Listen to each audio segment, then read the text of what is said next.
Hello students, in today's lecture number 20 on numerical problems on the chapter Ray Optics and Optical Instrument, we shall discuss question number 18 of NCERT exercise and other questions. Up to question number 17 we have completed our discussion. Now you see question number 18 क्या कहता है बेटा ये, answer the following questions. You have learned, A part कह रहा है इसका, you have learned that plane and convex mirror produce virtual image of object.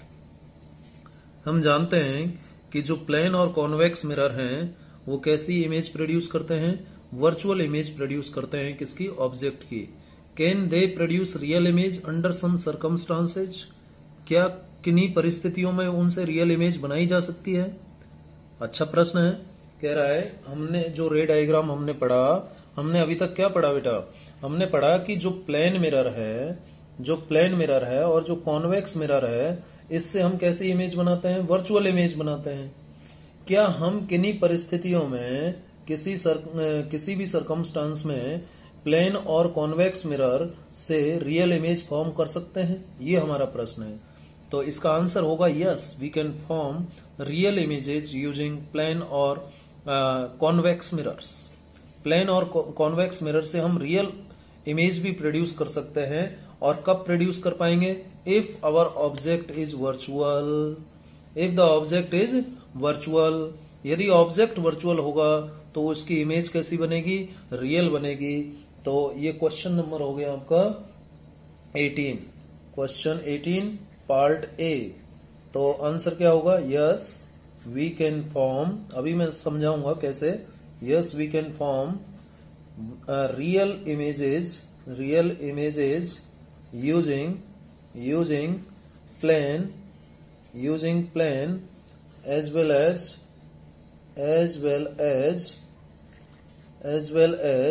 convex mirror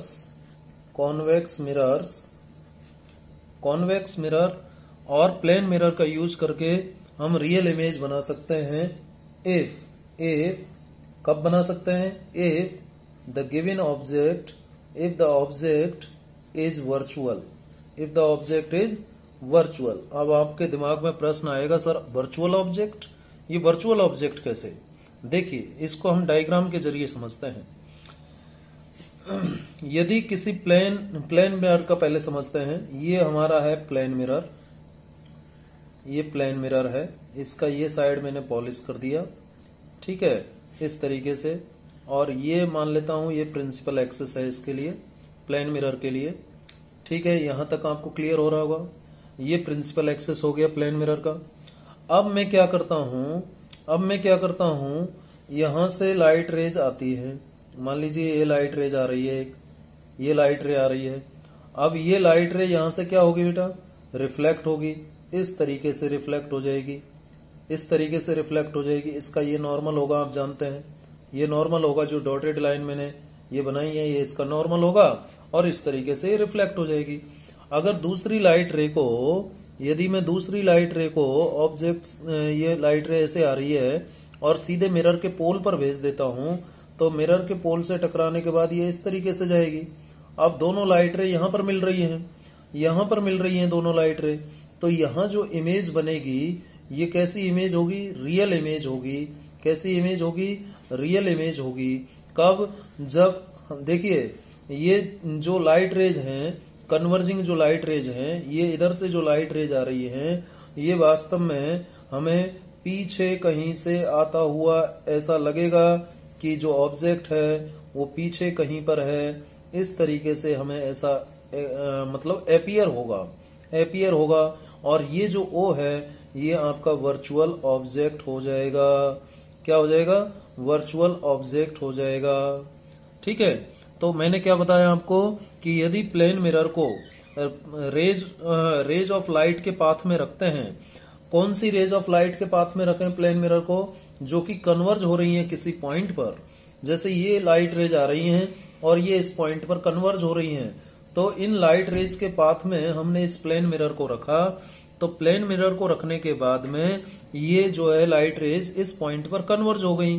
ठीक है, रेज रिफ्लेक्ट होने के बाद इस पॉइंट पर क्या हो गई, कन्वर्ज हो गई, तो रियल इमेज हमें स्क्रीन पर मिल जाएगी। सिमिलरली यदि हम कॉन्वेक्स मिरर का यूज करते हैं, ये लीजिए ये है कॉन्वेक्स मिरर, ठीक है, इसका ये साइड हो गया पॉलिश्ड सरफेस, ठीक है, और ये हो गया इसका प्रिंसिपल एक्सिस, ठीक है भाई। और यहां से मैं इस तरीके से मान लीजिए इधर से लाइट रेज को ऐसे भेजता हूं, ये लाइट रेज के पाथ में हमने इस कॉन्वेक्स मिरर को ऐसे रख दिया है, इस तरीके से रख दिया, ये कॉन्वेक्स मिरर को हमने लाइट रेज के पाथ में रखा। अब ये यहाँ पर रिफ्लेक्ट होंगी, रिफ्लेक्ट होकर के ये इधर जाएगी, बिल्कुल जाएगी, और ये रिफ्लेक्ट होकर के इधर जाएगी, और ये दोनों लाइट रे यहाँ कहीं मिलेंगी, यहाँ कहीं मिलेंगी। ये देखिए रिफ्लेक्ट होकर के ये लाइट रेज यहाँ मिलेंगी, और यहाँ पर बनेगी आई, जो कि रियल इमेज होगी।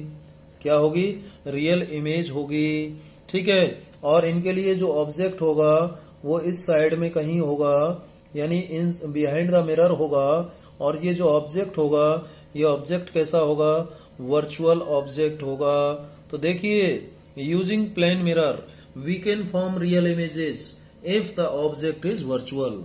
तो आंसर हो गया yes, we can form real images using plane as well as convex mirrors if the object is virtual.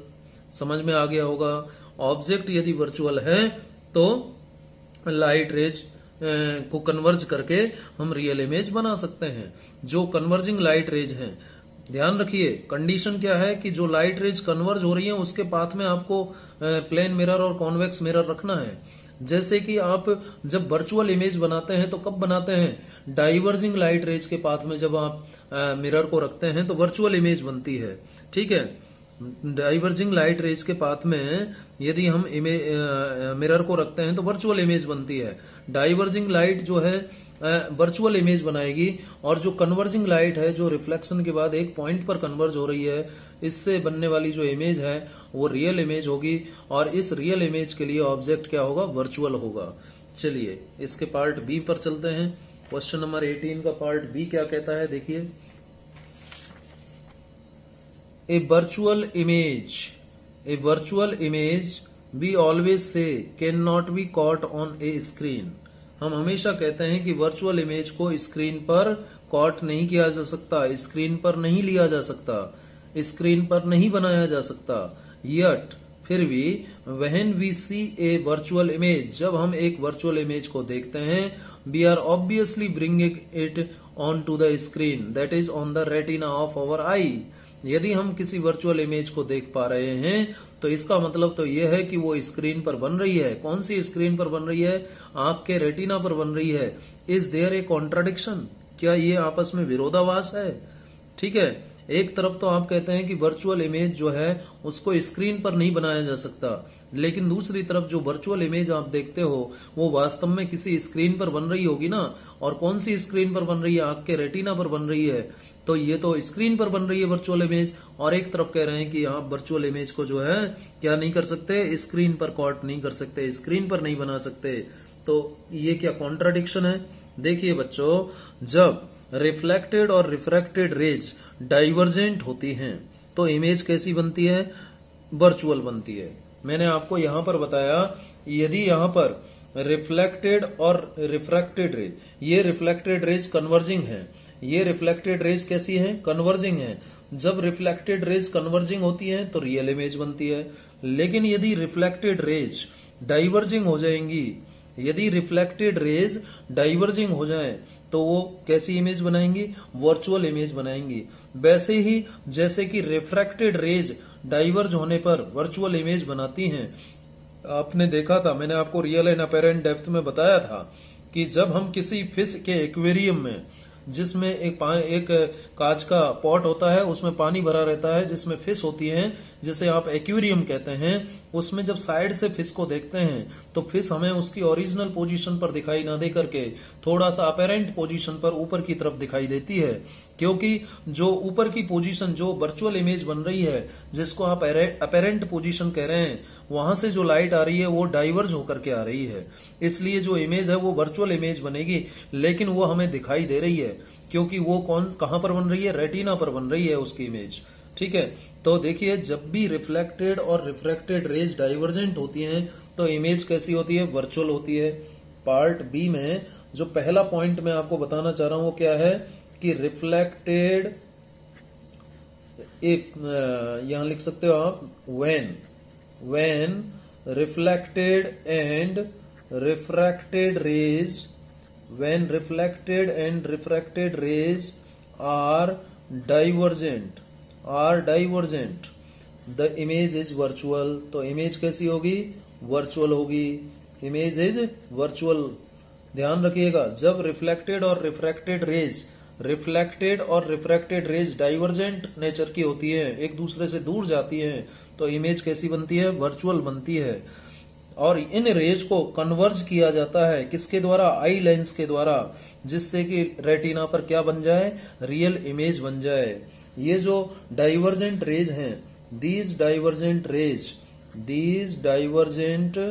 Raise आप कहेंगे कि जो डाइवर्जेंट रेज हैं वो वर्चुअल इमेज बनाती हैं, और वर्चुअल इमेज को कभी स्क्रीन पर नहीं प्राप्त कर सकते, लेकिन हम आंखों से देख सकते हैं। क्यों देख पाते हैं, क्योंकि ये जो डाइवर्जेंट रेज हैं, ये डाइवर्जेंट रेज कन्वर्ज की जाती हैं, किसके द्वारा कन्वर्ज की जाती हैं, इनको पास पास लाया जाता है by the I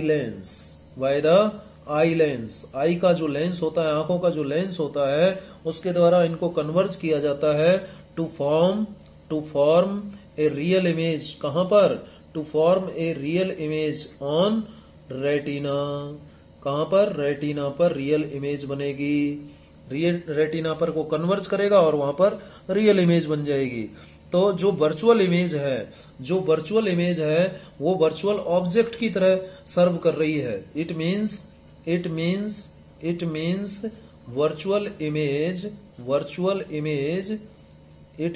virtual image serves, कैसे सर्व करती है, कैसे बिहेव करती है, सर्व्स एज ए वर्चुअल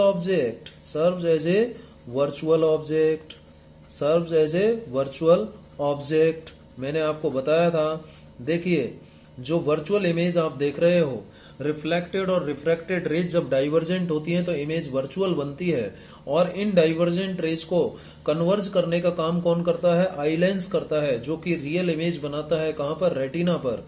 इसका मतलब वर्चुअल इमेज बनी है वो वर्चुअल ऑब्जेक्ट की तरह वर्क कर रही है। कैसे वर्क कर रही है, वर्चुअल ऑब्जेक्ट की तरह वर्क कर रही है। और जो स्क्रीन है वो लोकेट नहीं होती है, कहां पर, वर्चुअल इमेज की पोजीशन पर। So there is no contradiction, and यहां लिखोगे एंड द स्क्रीन जो आप कह रहे हो ना, एक तरफ की स्क्रीन पर इनको प्राप्त नहीं किया जा सकता, and the screen is not located at the position of virtual image. जहां वर्चुअल इमेज बन रही है, at the position of virtual image की पोजीशन पर इमेज लोकेट नहीं होती है। वर्चुअल इमेज की पोजीशन पर इमेज जो स्क्रीन है वो लोकेट नहीं होती है, इसलिए हम जो स्क्रीन है वो उस पर वर्चुअल इमेज प्राप्त नहीं कर सकते। So there is no contradiction, तो कोई कॉन्ट्राडिक्शन नहीं है। उम्मीद करता हूं बात समझ में आ गई होगी। देखिए इसमें क्या क्या बातें बोली गई कि जो रिफ्लेक्टेड और रिफ्रैक्टेड रेज यदि वो डाइवर्जेंट होती हैं तो वो इमेज कैसी बनाएंगी, वर्चुअल बनाएंगी। और ये वर्चुअल इमेज यानी ये जो रिफ्लेक्टेड और रिफ्रैक्टेड रेज जो डाइवर्जेंट नेचर की होती हैं, इनको कन्वर्ज करने का काम कौन करता है, आई लेंस करता है। क्योंकि हम इस वर्चुअल इमेज को किससे देख रहे हैं, आई से देख रहे हैं, और आई के अंदर कौन सा लेंस है, कॉन्वेक्स लेंस है। वो क्या करेगा, इनको कन्वर्ज कर देगा और क्या बना देगा, रेटिना पर रियल इमेज बनाएगा। इसका मतलब जो वर्चुअल इमेज जिसको आपने आंख से देखा वो वर्चुअल ऑब्जेक्ट की तरह बिहेव कर रही है, ठीक है। और स्क्रीन जो है उस वर्चुअल इमेज की पोजीशन पर लोकेट नहीं है, इसलिए कोई कॉन्ट्राडिक्शन नहीं है। हम कह सकते हैं कि virtual image can not be caught on a screen, but we can see a virtual image, we are obviously bringing it on the screen, that is on retina of our eye. There is no contradiction. ठीक है, चलिए part सी पर चलते हैं। Part सी पर चलते हैं। देखिए अभी तक जो मैंने पार्ट ए और बी का डिस्कशन किया है, इनसे आपको ये बात तो समझ में आ रही होगी कि जो कन्वर्जिंग रेज हैं, यदि रिफ्लेक्टेड लाइट कन्वर्जिंग है तो रियल इमेज बनेगी, और यदि रिफ्लेक्टेड लाइट डाइवर्जिंग है तो वर्चुअल इमेज बनेगी। वैसे ही रिफ्रैक्टेड लाइट यदि डाइवर्जिंग है तो इमेज वर्चुअल बनेगी।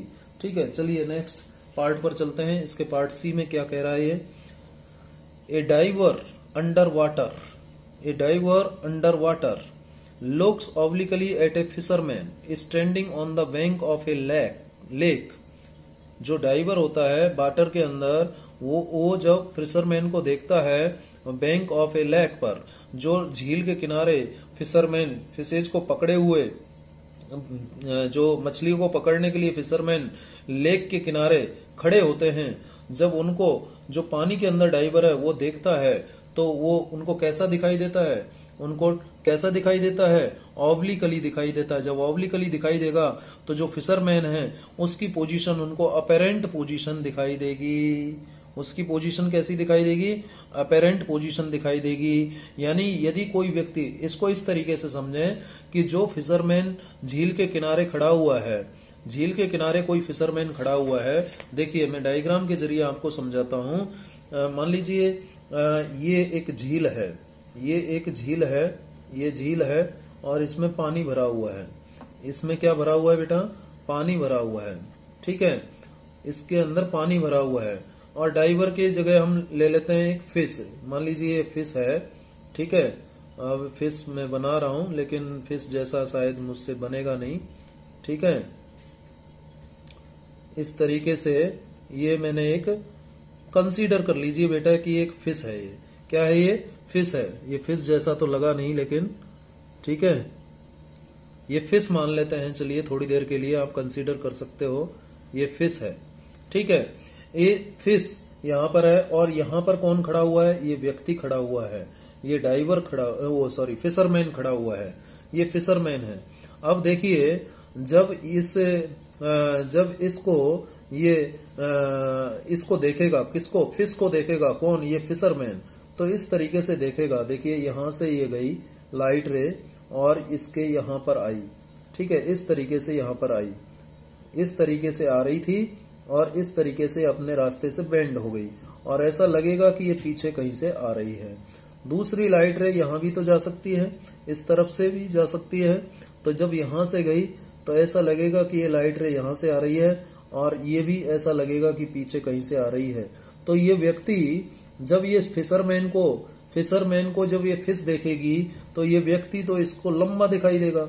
ये व्यक्ति कैसा दिखाई देगा, इसका सिर जो है यहां पर दिखाई देगा, इसका सिर जो है इसको यहां पर दिखाई देगा। यानी व्यक्ति इसको लंबा दिखाई देगा। व्यक्ति कैसा दिखाई देगा, लंबा दिखाई देगा, टॉल दिखाई देगा।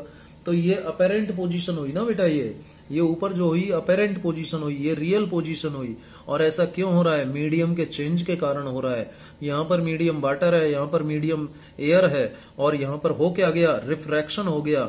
और रिफ्रैक्शन की वजह से ये लाइट रे अपने ओरिजिनल पाथ से क्या हो गई, बेंड हो गई, अपने ओरिजिनल पाथ से बेंड हो गई। तो जो फिशरमैन है वो कैसा दिखाई देता है, टॉलर, यानी लंबा दिखाई देता है, टॉलर दिखाई देता है। क्यों दिखाई देता है टॉलर, बिकॉज डाइवर जो है अंडर वाटर है, यानी जो फिश है वो पानी के अंदर है, या कोई और जो भी डाइवर है वो पानी के अंदर है। और फिशरमैन कहां पर है, एयर के अंदर है, ये पानी के अंदर है। पानी और एयर का रिफ्रैक्टिव इंडेक्स अलग अलग होता है। ये है डेंसर मीडियम, वाटर कौन सा मीडियम है, डेंसर, और ये एयर कौन सा मीडियम है, रेयरर मीडियम है। तो जब डेंसर से रेयरर में जाएगी लाइट तो away from the normal bend हो जाती है, और जब रेयरर से डेंसर में जाएगी तो टूवर्ड्स द नॉर्मल बेंड हो जाती है। यानी वो अपने ओरिजिनल पाथ से क्या हो जाएगी, बेंड हो जाएगी। और ये लाइट इस जगह से आती हुई ना दिखाई दे करके ऊपर कहीं से आती हुई दिखाई देगी। और ये जो व्यक्ति है इसको कैसा दिखाई देगा, टॉलर दिखाई देगा, क्योंकि ये तो हो गई इसकी रियल हाइट, ये तो रियल हाइट हो गई। और जो ये अपेरेंट हाइट है वो क्या हो जाएगी, अपेरेंट हाइट हो जाएगी इसकी, ये वाली, ये अपेरेंट हाइट होगी, ये पूरी की पूरी अपेरेंट हाइट होगी। इतना लंबा दिखाई देगा, यहां से यहां तक दिखाई देगा व्यक्ति, इतना लंबा उसको दिखाई देगा। ये रियल हाइट है, ठीक है, और उसको इतना लंबा ये दिखाई देगा। ठीक है, तो ये हो गया पार्ट सी का आंसर हो गया। उम्मीद है आपको ये समझ में आया होगा। डायग्राम बना लीजिएगा और जो मैंने बोला है उसको वीडियो को पॉज कर करके नोट कर लीजिएगा। चलिए ठीक है, पार्ट डी की बात करते हैं। Does the apparent depth of A tank of water change if viewed obliquely? भाई ये तो आंसर आपको आता ही होगा। Does the apparent depth of A tank, कोई टैंक है पानी का और जब उसको साइड से देखा जाता है, ऑब्लिकली देखा जाता है, तो क्या उसकी जो अपेरेंट डेप्थ है वो चेंज हो जाएगी? अपेरेंट डेप्थ इंक्रीज और डिक्रीज? और यदि ऐसा होता है तो अपेरेंट डेप्थ का क्या होगा, इंक्रीज होगी या डिक्रीज होगी? Apparent depth will decrease. Apparent depth क्या होगी, डिक्रीज हो जाएगी। अपेरेंट डेप्थ क्या हो जाएगी, डिक्रीज हो जाएगी। जब साइड से देखोगे तो अपेरेंट डेप्थ क्या हो जाएगी, डिक्रीज हो जाएगी। इसको भी मैं डायग्राम के जरिए समझाता हूं आपको। देखिए, हालांकि ये प्रश्न हमने ऑलरेडी किया हुआ है, इसका पार्ट डी जब हमने रियल एंड अपेरेंट डेप्थ का डिस्कशन किया तो उस समय भी ये कॉन्सेप्ट डिस्कस किया, लेकिन फिर भी एक बार और देख लीजिए। ये जैसे टैंक है पानी का, इस टैंक में मान लीजिए व्यक्ति यहां से देखता है। जब व्यक्ति यहां से देखता है, ये मान लीजिए यहां से देख रहा है व्यक्ति, ठीक है, इस जगह से देख रहा है। इस जगह से जब मान लीजिए ये कॉइन है, इस कॉइन को ही देखता है। ये कॉइन यहाँ पर रखा हुआ है, रियल डेप्थ है, लेकिन ये इसको यहां दिखाई देगा। यानी बॉटम जो है ना, ये ऊपर उठा हुआ दिखाई देगा। बॉटम कहाँ दिखाई देता है, ऊपर उठा हुआ दिखाई देता है, ये आप जानते हो। लेकिन जब इसको ये यहां से देखेगा, मान लीजिए यहां से देखेगा, तो ये जो कॉइन है इसको यहां दिखाई देगा। ये कॉइन यहां पर दिखाई देगा। पहले यहां दिखाई दे रहा था, अब यहां दिखाई देगा। अब ये अपेरेंट डेप्थ इतना हो जाएगा और पहले अपेरेंट डेप्थ कितना था, इतना था। तो अपेरेंट डेप्थ का क्या हो गया, कम हो गया। क्योंकि यहां से जब देखेगा, देखिए यहां से रे ऑफ लाइट गई, यहां से रे ऑफ लाइट सीधे जा रही थी तो इस तरीके से देख रहा था, ठीक है भाई। और जब ये साइड से देखेगा तो साइड से देखने पर लाइट रे ऐसे जाएगी, क्योंकि इसके अंदर क्या भरा हुआ है, पानी भरा हुआ है। इसके अंदर पानी भरा हुआ है और ये पानी जो है डेंसर मीडियम है और बाहर कौन है, एयर है और यहाँ वाटर है। तो डेंसर से जब रेयरर में जाएगी लाइट तो इस तरीके से ये ऑब्जेक्ट जो है यहाँ से यहाँ दिखाई देगा, यहाँ नहीं दिखाई दे करके यहाँ दिखाई देगा। आपने देखा होगा जो पानी जो बॉटम है ग्लास का, यदि इस ग्लास में पानी भर दोगे तो जब यहां से देखोगे तो इसका बॉटम जो है ऊपर दिखाई देता है, और थोड़ा साइड से देखोगे तो बॉटम थोड़ा और ऊपर आ जाएगा। यहां से देखोगे, इस जगह से देख रहे हो तो बॉटम ऊपर दिखाई देगा। बॉटम मान लीजिए यहां दिखाई दे रहा है, अगर यहां से देखोगे तो ये बॉटम और ऊपर आ जाएगा। यानी यदि इस एंगल को बढ़ाते जाओगे, यदि आप नॉर्मल की तरफ आओगे तो जो बॉटम है वो उसकी ओरिजिनल पोजीशन पर दिखाई दे सकता है। एकदम नॉर्मल में है तो यही रियल डेप्थ दिखाई देगी, ठीक है। लेकिन थोड़ा सा इधर से देखोगे तो ये थोड़ा ऊपर दिखाई देगा, और इधर जाओगे, जितना ज्यादा आप एंगल बनाओगे, जितना ज्यादा आप ऑब्लिकली इसको देखोगे, तो जो अपेरेंट डेप्थ है वो डिक्रीज होती चली जाएगी। अपेरेंट डेप्थ क्या हो जाएगी, डिक्रीज हो जाएगी। समझ गए, ये था इसका जवाब। चलिए पार्ट ई की बात करते हैं। तो अपेरेंट डेप्थ क्या हो गई, डिक्रीज हो गई, ठीक है। जितना ज्यादा आप ऑब्लिकली यानी जितना ज्यादा साइड से देखेंगे अपेरेंट डेप्थ उतनी ही डिक्रीज हो जाएगी। पार्ट ई की बात करते हैं। The refractive index of diamond is much greater than that of ordinary glass.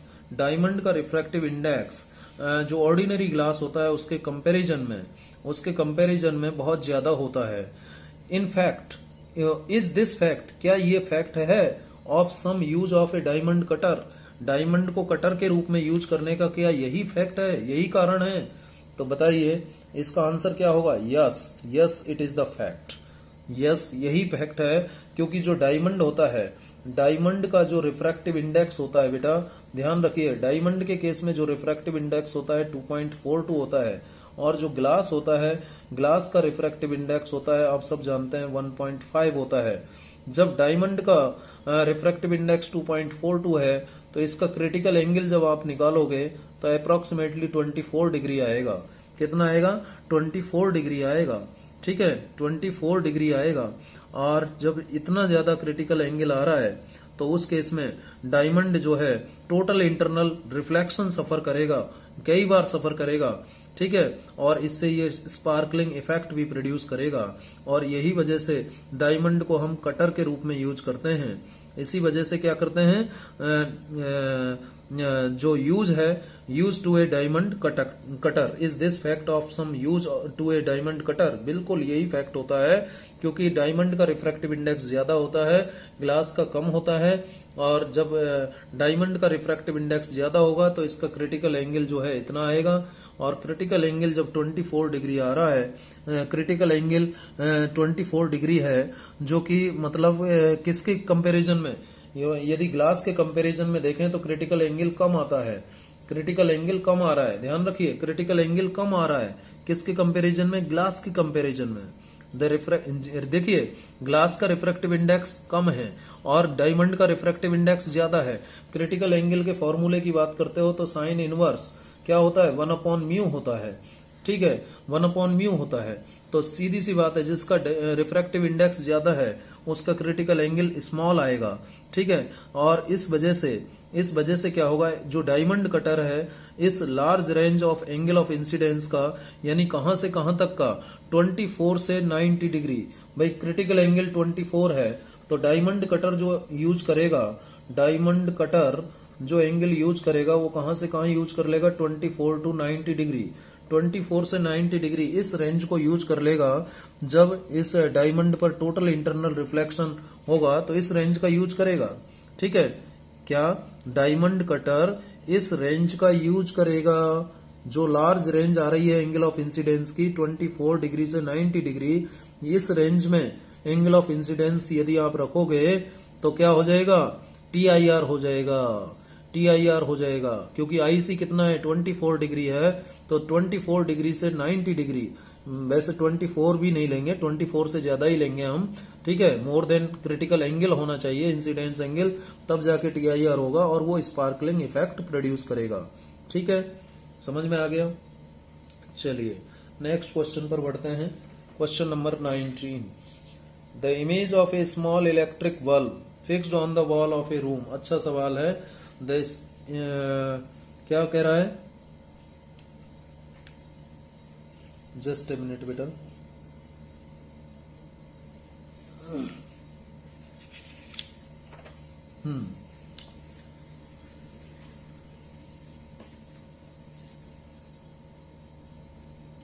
हाँ जी, question number 19, the image of a small electric bulb fixed on the wall of a room, एक कमरे की दीवार पर एक इलेक्ट्रिक बल्ब लगा हुआ है और उसकी जो इमेज है प्राप्त करनी है अपोजिट दीवार पर, उसके विपरीत जो दीवार है जो कि 3 मीटर डिस्टेंस पर है उस पर उसकी इमेज हमें प्राप्त करनी है यूजिंग ए कॉन्वेक्स लेंस, एक कॉन्वेक्स लेंस का यूज करते हुए।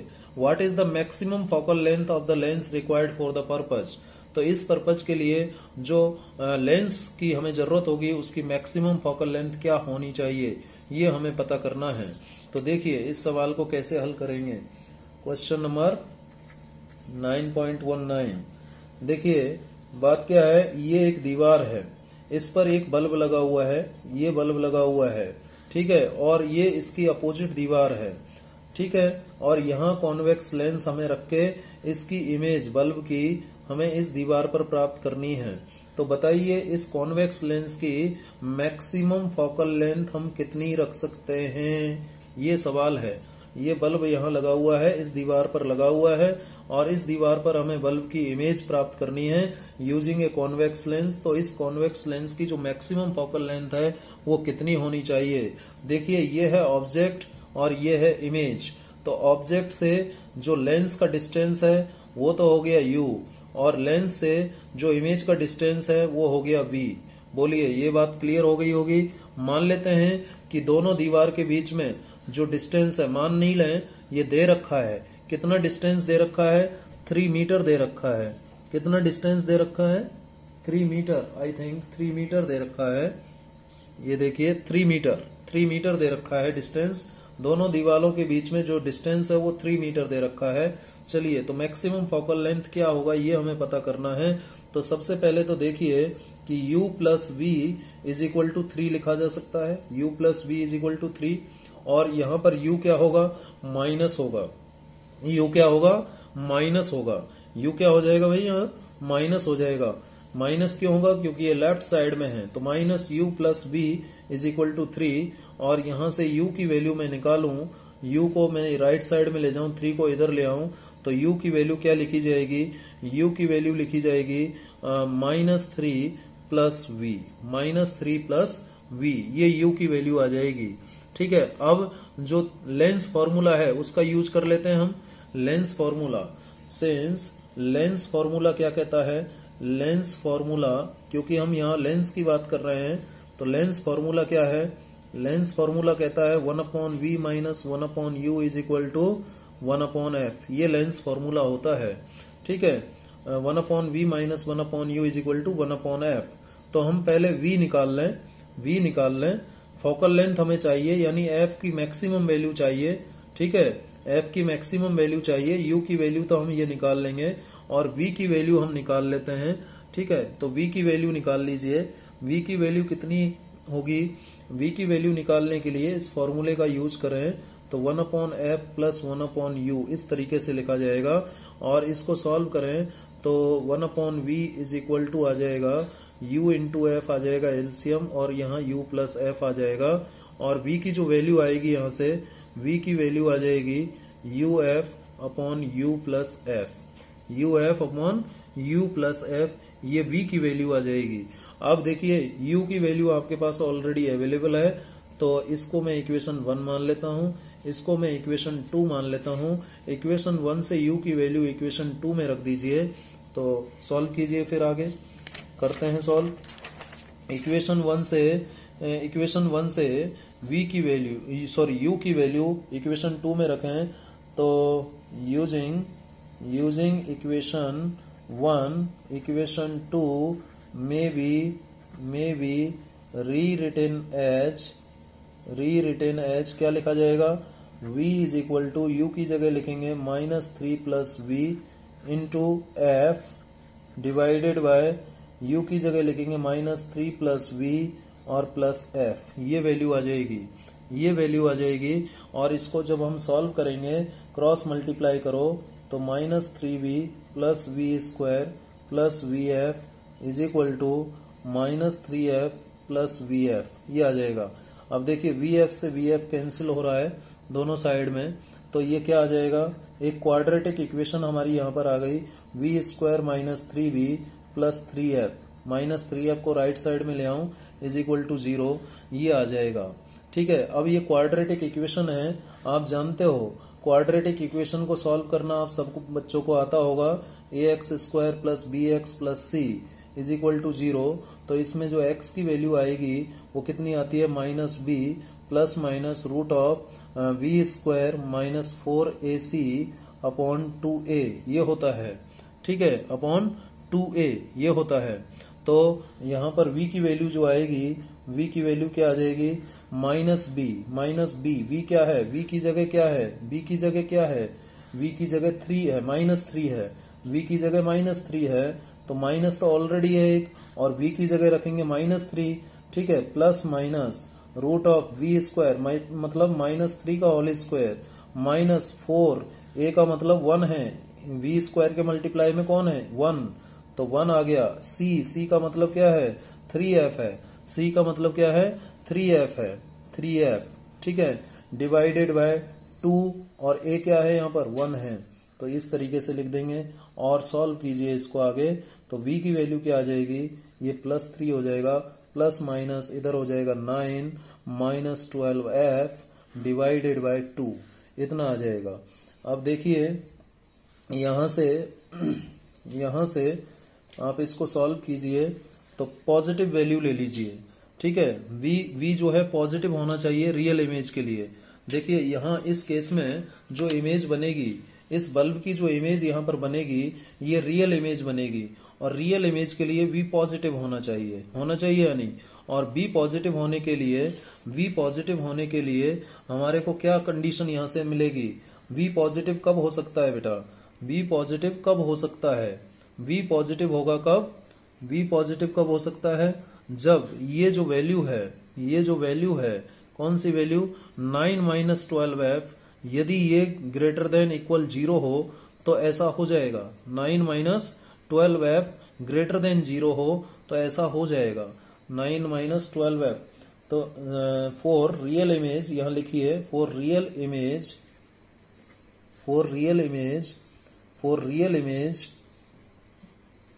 b मस्ट बी पॉजिटिव, और b के पॉजिटिव होने के लिए ये जो रूट के अंदर क्वांटिटी है v के देयरफॉर 9 माइनस 12f क्या होना चाहिए, ग्रेटर देन इक्वल 0 होना चाहिए। ठीक है, इमेज जो ऑब्जेक्ट है बल्ब है उसकी इमेज यदि स्क्रीन पर यानी दीवार पर लेनी है तो जो मिनिमम वैल्यू है किसकी, मिनिमम जो वैल्यू है आपके ये जो दोनों दीवारों के बीच में जो मिनिमम वैल्यू है डी की वो कितनी होनी चाहिए, ये डी की जो वैल्यू यहाँ से फोकल लेंथ आप निकाल लीजिए, फोकल लेंथ आ जाएगा आपका कितना आ जाएगा, अब मैक्सिमम वैल्यू निकालेंगे, मैक्सिमम फोकल लेंथ तो ये इतना हो जाएगा इज इक्वल टू 0। तो 12f इज इक्वल टू क्या आ जाएगा 9 हो जाएगा, और f इज इक्वल टू क्या हो जाएगा 9/12 हो जाएगा, और ये हो जाएगा आपका 3/4, और 3/4 का मतलब कितना हो गया 0.75 मीटर। ये आपका मैक्सिमम फोकल लेंथ आ जाएगा, ये मैक्सिमम फोकल लेंथ होगा, ये क्या होगा मैक्सिमम फोकल लेंथ होगा। ठीक है, मैक्सिमम फोकल लेंथ हो जाएगा ये। ठीक है, इस तरीके से ये मैक्सिमम फोकल लेंथ आप निकाल सकते हो 0.75 मीटर। ठीक है, एक तरीका और हो सकता है इस सवाल को सॉल्व करने का, वो तरीका भी मैं आपको बता देता हूं, दोनों में से जो बेटर आपको लगे वो प्रोसेस अडॉप्ट कीजिएगा। तो अब देखिए सेकंड मेथड देखते हैं, 9.19 को सेकंड मेथड से भी सॉल्व कर सकते हैं। ये बल्ब लगाया एक दीवार पर, दूसरे दीवार पर हमें इमेज लेनी है, ये बल्ब है, इसको u मान लिया, इसको v मान लिया, ये 3, और यहाँ देखिए u plus b is equal to 3 आ जाएगा। अब मैंने मान लिया कि v is equal to x है, ये v is equal to x है, तो ये जो रिमेनिंग डिस्टेंस u होगा ये 3 माइनस एक्स हो जाएगा। अब ये u की वैल्यू जो है 3 माइनस एक्स ना होकर के -3 माइनस एक्स होगी, क्योंकि लेफ्ट साइड में है, तो यहाँ पर हम रखेंगे वैल्यू, रखिए 1/v, देयरफॉर v की जगह क्या रखना है, v की जगह x रखना है 1/v माइनस 1/u, u की जगह रखना है आपको -3 माइनस एक्स, u माइनस होगा ना लेफ्ट साइड में, और ये 1/f। इसको सॉल्व करें तो 1/f को लेफ्ट साइड में रख लो और इसको राइट साइड में लिखो, ये माइनस और ये माइनस प्लस हो जाएगा तो ये आ जाएगा। ठीक है, और यहाँ से x इंटू 3 माइनस एक्स आप एलसीएम ले लीजिए, 3 माइनस एक्स प्लस एक्स हो जाएगा, और ये 1/f आ जाएगा, और यहाँ से f की वैल्यू यदि निकालोगे तो क्या आ जाएगा x into 3 minus x divided by 3 आ जाएगा, क्योंकि x से x कैंसिल हो गया। तो यहाँ से f की जो वैल्यू आएगी वो क्या हो जाएगी x minus x square upon 3, ये हो जाएगी, ये f की वैल्यू हो जाएगी। अब f के मैक्सिमम होने के लिए इसका फर्स्ट ऑर्डर का जो डेरिवेटिव है ये 0 होना चाहिए, तो d upon D x, F की वैल्यू रखो x minus x square upon 3, ये 0 होना चाहिए। ठीक है, अब यहाँ से देखें तो x का ये इसको ऐसे लिखा जाएगा x minus D upon D x, किसका x स्क्वायर अपॉन 3 का इज इक्वल टू 0, और x का डिफरेंशिएशन 1 हो गया, माइनस इसका हो गया 2x अपॉन 3 का तो होगा नहीं, x स्क्वायर का 2x हो गया, ये आ गया, और यहाँ से आप लिख सकते हो 2x upon 3 is equal to 1, तो x की वैल्यू क्या आ गई 3/2 आ गई, x की वैल्यू क्या आ गई 3/2 आ गई। ठीक है, ये x की वैल्यू जब आप इस फॉर्मूले में रखोगे, कौन से फॉर्मूले में, इसमें, ठीक है, तो f मैक्सिमम जो आएगा, f मैक्सिमम जो होगा ये हो जाएगा, x की जगह रखेंगे आप 3/2 और 3 माइनस 3/2 डिवाइडेड बाय x की वैल्यू रख दो आप सिंपली, तो इसको सॉल्व करोगे तो 1/2 आ जाएगा, इंटू ये आ जाएगा आपका 6 माइनस 3/2 यानी 3/2 हो जाएगा, और ये कितना आ गया 3/4 आ गया, और 3/4 का मतलब 0.75 मीटर। ये मैक्सिमम आपकी फोकल लेंथ आ जाएगी लेंस की। तो ये सेकंड मेथड है जो मुझे लगता है कि ये ज़्यादा इजी मेथड है। ठीक है, इसमें आपको कुछ नहीं करना है। तो इस तरीके से हम मैक्सिमम फोकल लेंथ इतनी रख करके कॉन्वेक्स लेंस की और इस बल्ब की इमेज दीवार पर प्राप्त कर सकते हैं। उम्मीद है आपको ये मेथड भी समझ में आया होगा। तो मैंने दोनों मेथड आपको बता दिए, first method and second method, जो आपको बेटर लगता है। Second method is better, no doubt, उसे आप सॉल्व कर सकते हैं। चलिए नेक्स्ट क्वेश्चन पर बढ़ते हैं। नेक्स्ट क्वेश्चन क्या है, देखिए। ए screen is placed 90 centimetre from an object. एक स्क्रीन किसी ऑब्जेक्ट से 90 सेंटीमीटर पर रखी हुई है। ठीक है, ए screen is placed 90 centimetre from an object. The image of the object on the screen is found by A convex lens.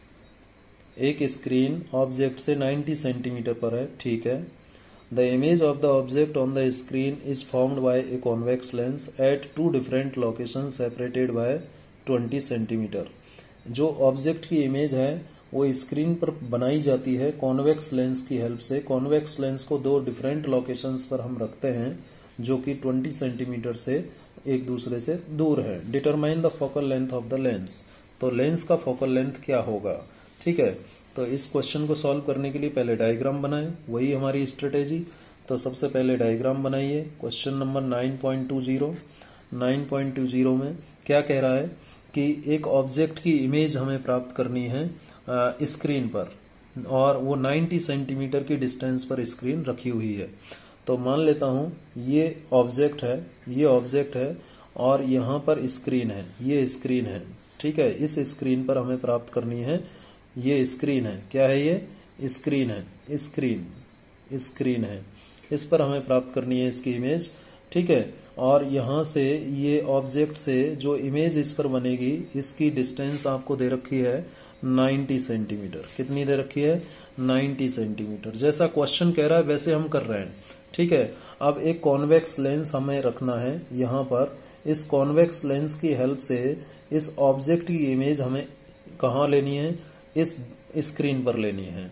तो एक बार मैंने मान लीजिए लेंस को यहाँ रखा, ये फर्स्ट पोजीशन है लेंस की, और दूसरी बार में लेंस को मैंने दूसरी लोकेशन पर रखा जिसको मैं डॉटेड से रिप्रेजेंट कर रहा हूँ। मान लीजिए फर्स्ट लोकेशन से हटा करके सेकंड लोकेशन पर इस लेंस को रख दिया, और दोनों लोकेशन के बीच का डिस्टेंस आपको दे रखा है 20 सेंटीमीटर। ठीक है, एक बार यहाँ रख करके इसकी इमेज बनाई ऑब्जेक्ट की स्क्रीन पर, और एक बार यहाँ रख करके इस ऑब्जेक्ट की इमेज हमने स्क्रीन पर प्राप्त की। उम्मीद है आपको ये बात समझ में आई होगी। ठीक है, अब मैं ये कंसीडर कर लेता हूं बेटा कि ये डिस्टेंस x है। ठीक है, ये डिस्टेंस x है। यदि ये डिस्टेंस x है और ये 20 है, यदि ये L2, ये देखिए ये 20 है और टोटल डिस्टेंस 90 है, तो 90 में से 20 हटाओ, कितना बच जाएगा? 70 बच जाएगा। कितना बच जाएगा? 70। तो 70 में से ये हाफ हो गया ना, ये जितना होगा उतना ही डिस्टेंस तो ये होगा बेटा, उतना ही होगा ना, क्योंकि 35 ये होना है, 35 ये होना है, ऐसे ही तो होगा। फिर से देखिए ऑब्जेक्ट से स्क्रीन का डिस्टेंस 90 सेंटीमीटर है, और यहाँ पर लेंस आपने रखा, और ये दोनों लेंस जो है, एक ये जो दो डिफरेंट पोजीशंस हैं, एक दूसरे से 20 सेंटीमीटर की डिस्टेंस है। ठीक है, 20 सेंटीमीटर की डिस्टेंस है, ये क्लियर है आपको? ठीक है, और इमेज हमें स्क्रीन पर प्राप्त करनी है। तो यदि इसको x मानता हूं मैं, यदि ये x है तो ये भी क्या हो जाएगी? x हो जाएगी।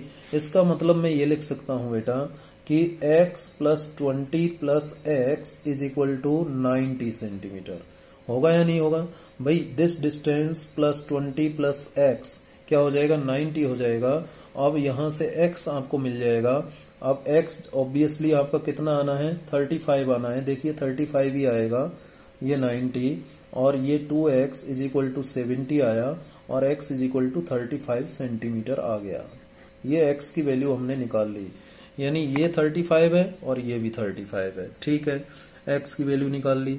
अब हमें निकालना क्या है? हमें फाइनली कैलकुलेट क्या करना है? हमें करना है कि जो फोकल लेंथ है लेंस की वो कितनी होगी, फोकल लेंथ कितनी होगी लेंस की।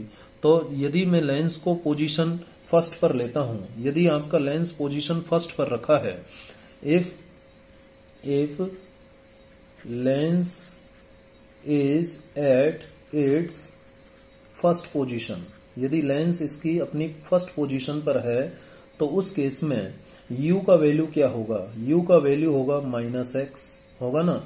u ऑब्जेक्ट इतना डिस्टेंस पर है तो -x, और v क्या हो जाएगा? v क्या हो जाएगा?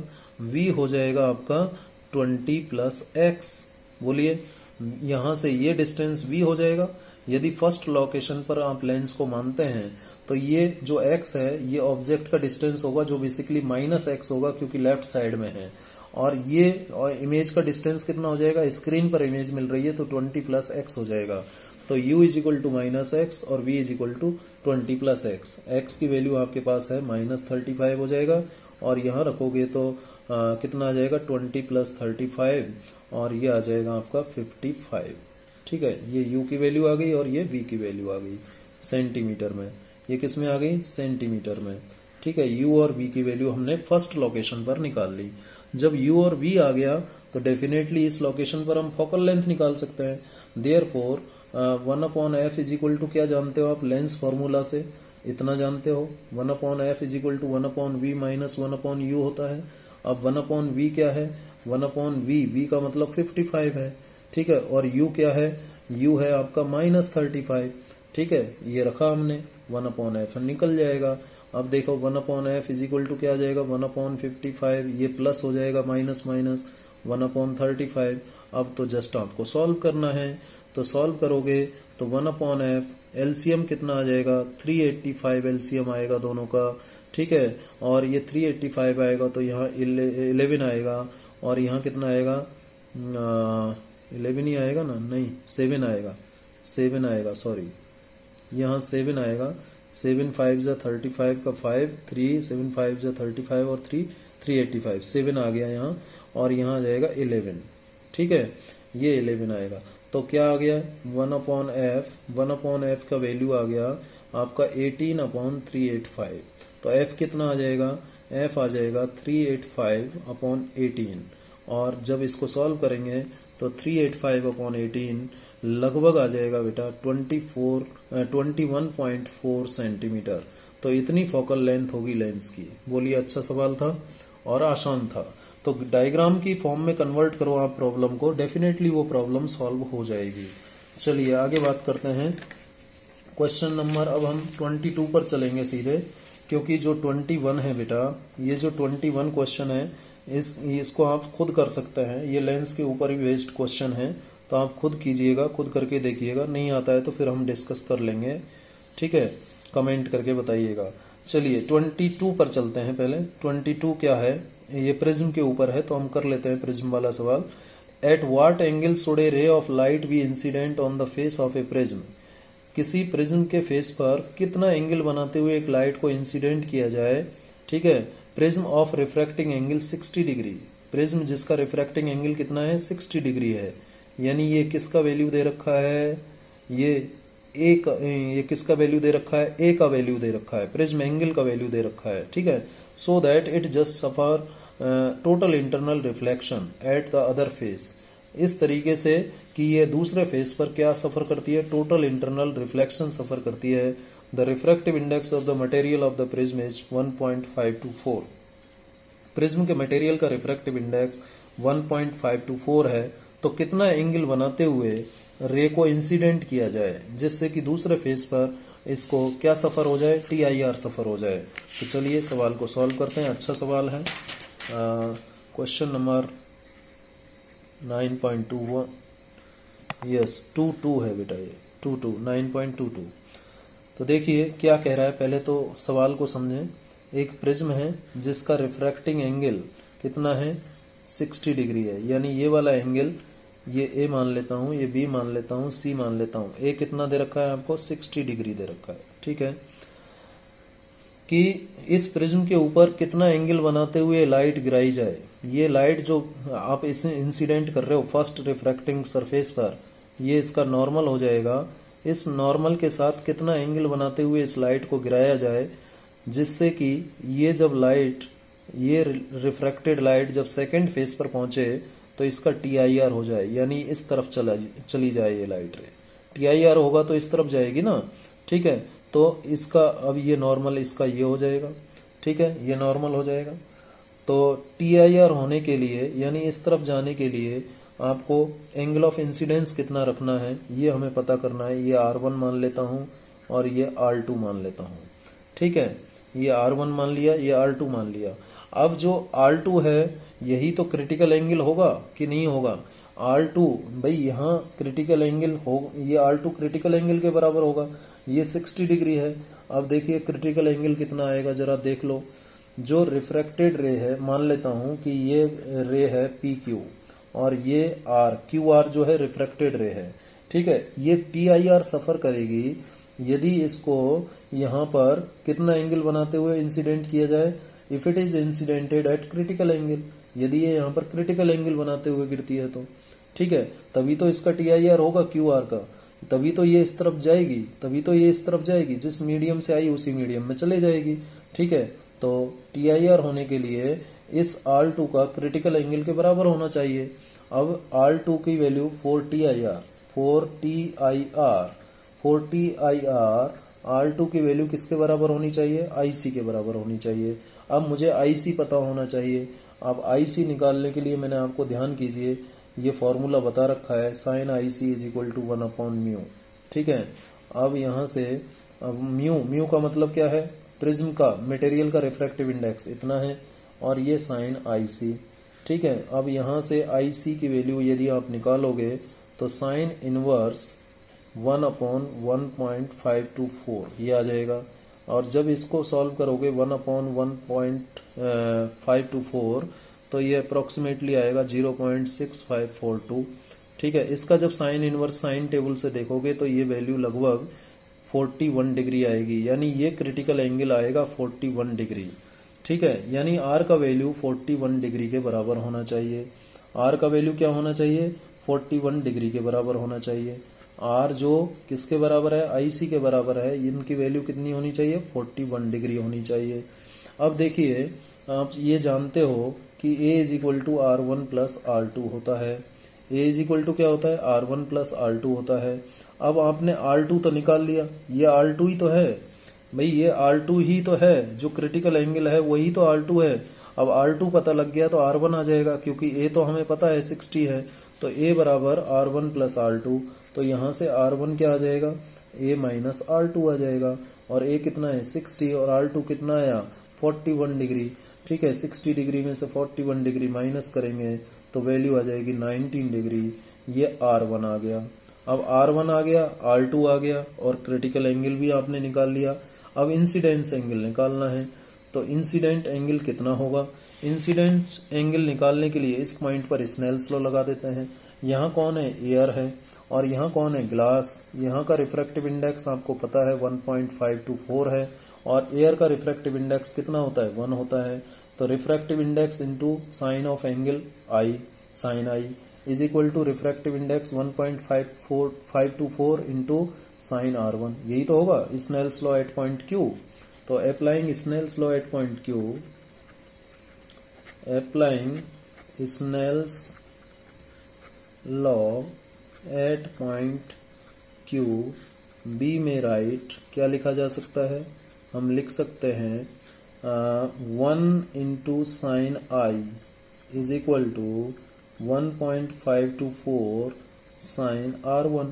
अब R1 ही तो हमें चाहिए, सॉरी I चाहिए, साइन I हो गया इधर और 1.524 हो गया और R1 का वैल्यू 19 डिग्री है। अब साइन 19 तो आप साइन टेबल से देख लेंगे और साइन टेबल से जब साइन 19 देखते हैं तो वैल्यू आती है साइन 19 की 0.3256। साइन 19 की टेबल से हमने वैल्यू देख ली और इसको जब सॉल्व करोगे तो 0.4962 आ जाएगा लगभग। ये साइन I का वैल्यू आया, लेकिन हमें साइन I नहीं चाहिए, हमें चाहिए I। तो I निकालने के लिए मैं क्या करूंगा? इसको लिखूंगा साइन इनवर्स ऑफ 0.4962 और इसको साइन टेबल से जब देखूंगा तो इसकी वैल्यू आ जाएगी 30 डिग्री। कितनी आ जाएगी? 30 डिग्री। इस तरीके से आप कर सकते हैं। तो इस तरीके से 30 डिग्री एंगल बनाते हुए यदि इसको गिराओगे तो इस लाइट रे का सेकंड फेज पर TIR हो जाएगा। ठीक है, तो यहाँ पर या जो मेन पॉइंट है वो ध्यान क्या रखना है कि सेकंड फेज पर TIR होने का मतलब जो ये R2 है ये क्रिटिकल एंगल के बराबर होना चाहिए। तो सबसे पहले तो क्रिटिकल एंगल निकाल लो इस फॉर्मूले से, जितना क्रिटिकल एंगल आएगा उतना ही R2 होगा। अब A का वैल्यू आपको दे रखा है 60 डिग्री है रिफ्रैक्टिंग एंगल, ठीक है। जब ये 60 डिग्री है और R2 पता है तो R1 आ जाएगा, R1 आ गया तो इस जगह स्नेल्स लॉ लगा के I निकल जाएगा। इस तरीके से इस सवाल को किया जा सकता है। चलिए नेक्स्ट सवाल पर बढ़ते हैं। नेक्स्ट जो सवाल है 23, ये भी प्रिज्म के ऊपर है, आप करके देखिएगा, नहीं आता है तो कमेंट करके बताइएगा। 24 जो है आपका आई के ऊपर है। आई वाला जो है पार्ट वैसे तो कोरोना पेंडेमिक के सिलेबस से हटा दिया गया है, लेकिन मैं आपको फिर भी ये प्रश्न आपको बता देता हूँ। For a normal I the far point at infinity and the near point of distinct vision is about 25 centimetre. Far point तो इन्फिनिटी है और नियर पॉइंट कितना है 25 centimetre. The cornea of the I provides a converging power of about 40 dioptre. जो cornea है 40 dioptre की converging power provide करता है, ठीक है। कन्वर्जिंग पावर कितनी है 40 डायोप्टर, फ्रॉम 40 डायोप्टर। इससे आगे देखें, ये है the least converging power of the eye lens. Least converging power of the eye lens behind the cornea is about 20 dioptre. From this rough data estimate the range of accommodation, that is range of converging power of the eye lens of a normal eye कितना होगा, ये हमें पता करना है। तो देखिए जब ऑब्जेक्ट इन्फिनिटी पर है तो जो आई का लीस्ट कन्वर्जिंग पावर होगा वो कितना होगा। आप देखिए आई जो है कन्वर्जिंग पावर प्रोवाइड कर रही है 40 डायोप्टर, कॉर्निया ऑफ आई, और जो आई के बिहाइंड लेंस है, eye lens behind the cornea, cornea के पीछे जो लेंस है उसकी कन्वर्जिंग पावर 20 डायोप्टर है। तो टोटल जो कन्वर्जिंग पावर आएगी वो 40 + 20 यानी 60 डायोप्टर टोटल कन्वर्जिंग पावर आ जाएगी, ठीक है। अब जब ये टोटल कन्वर्जिंग पावर आपने निकाल ली तो जो फोकल लेंथ है आई लेंस का वो निकल जाएगा। अब focal length of eye lens कितना होगा, जो रेटिना और कॉर्निया के बीच, कॉर्निया का जो आई लेंस है, आई लेंस और रेटिना के बीच में जो डिस्टेंस होता है वो उसकी फोकल लेंथ होती है।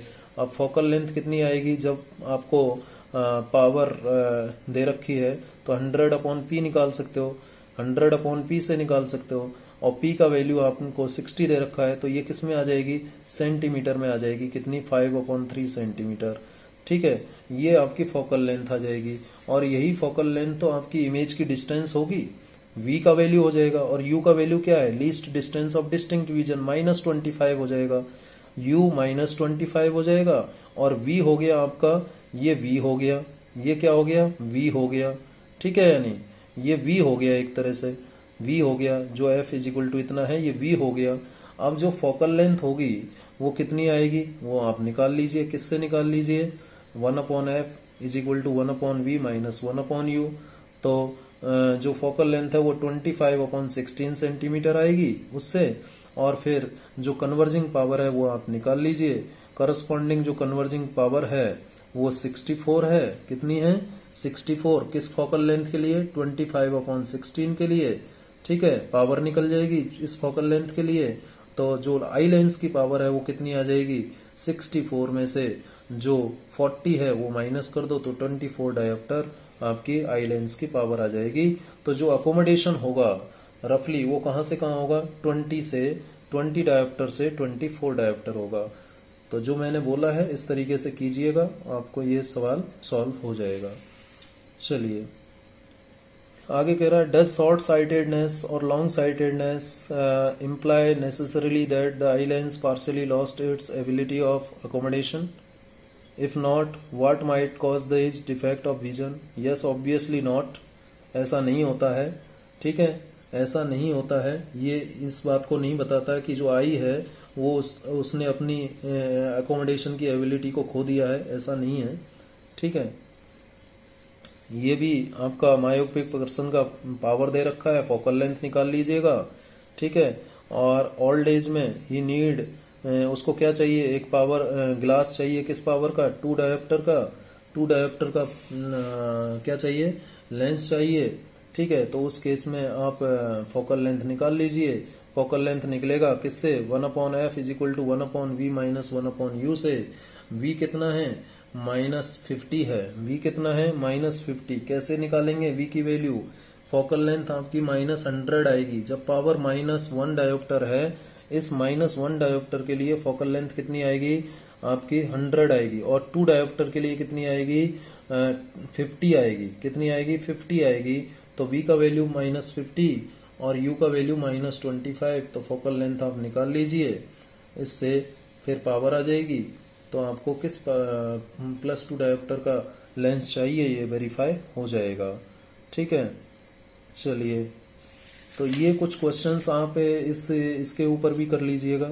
चलिए अब हम आगे बढ़ते हैं। ये पूरे क्वेश्चंस जो हैं बेटा 27, 28, 29, 30, 31, 32 ये सभी आई के ऊपर बेस्ड हैं, तो आप इनको देखिएगा एक बार।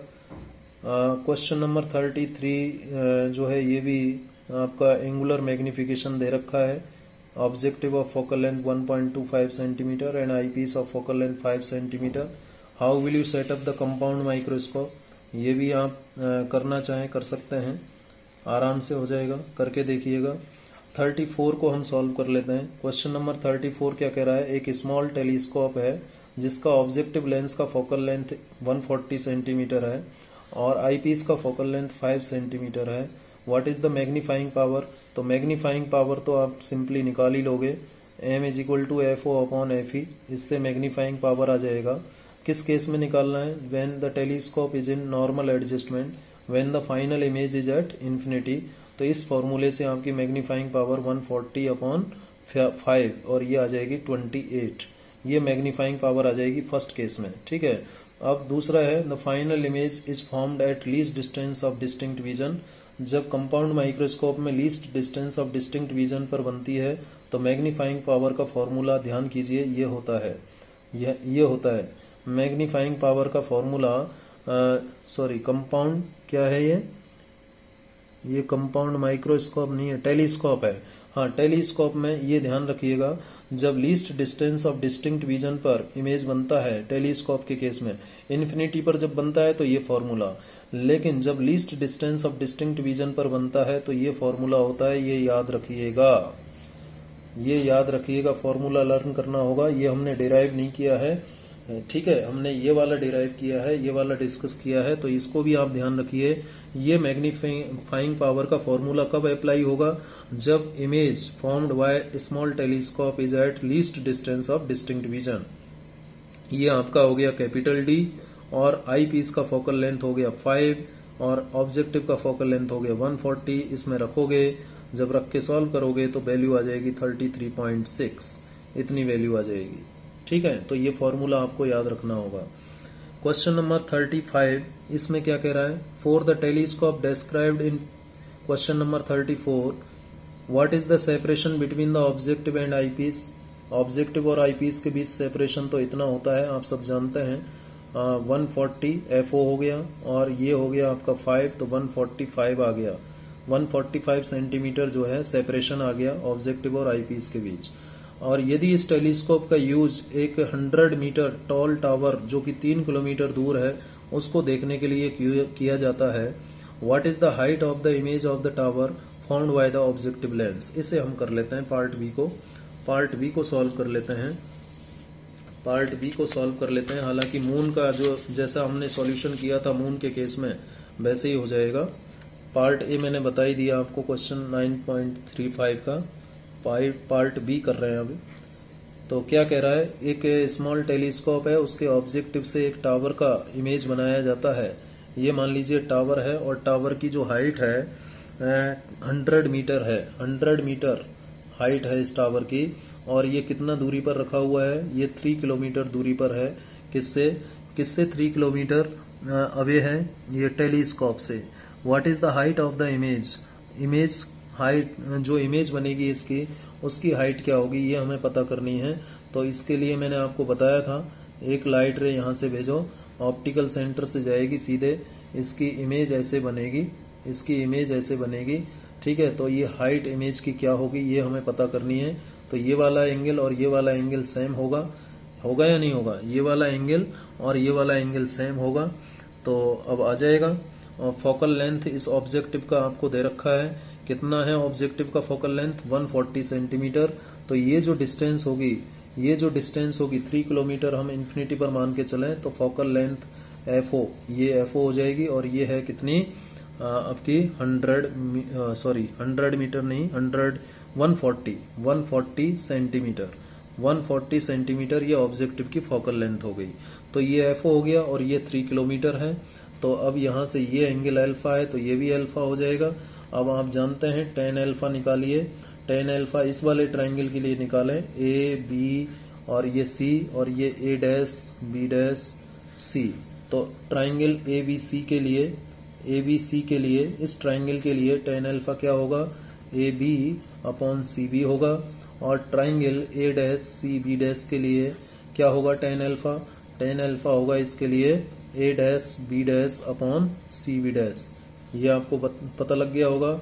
AB क्या है 100 मीटर और BC क्या है 3 किलोमीटर। ठीक है, ये मीटर है। चलिए, और यहाँ पर A डैश B डैश क्या है H डैश जो कि हमें निकालना है। CB डैश क्या है FO। तो अब ये दोनों tan अल्फा हैं तो दोनों को बराबर लिखा जा सकता है। तो H dash upon FO is equal to 100 metre upon 3 kilometre. 3 kilometre मतलब 3000 मीटर और H डैश हमें चाहिए तो ये कितना आ जाएगा 100 metre upon 3000 metre into FO और FO की वैल्यू हमें सेंटीमीटर में दे रखी है। FO की कितनी वैल्यू है FO की वैल्यू 140 सेंटीमीटर है। लेकिन उससे पहले ये देखिए 2 जीरो से 2 जीरो कैंसिल हो गया, मीटर से मीटर कैंसिल हो गया तो 1/30 और यहाँ लिख दें 140। ठीक है, अब ये 0 से 0 कैंसिल हुआ। ठीक है, और ये आ जाएगा आपका 4.67 मीटर। ये हाइट होगी टावर की, ये इमेज की हाइट होगी। जो टावर की इमेज बनेगी वो इतनी हाइट का होगा। 100 मीटर हाइट था और कितना छोटा इमेज बनेगा देख लीजिए। ठीक है, चलिए इसका पार्ट C करते हैं। 9.35 का पार्ट C क्या कह रहा है देखिए। 9.35 का पार्ट C क्या कह रहा है।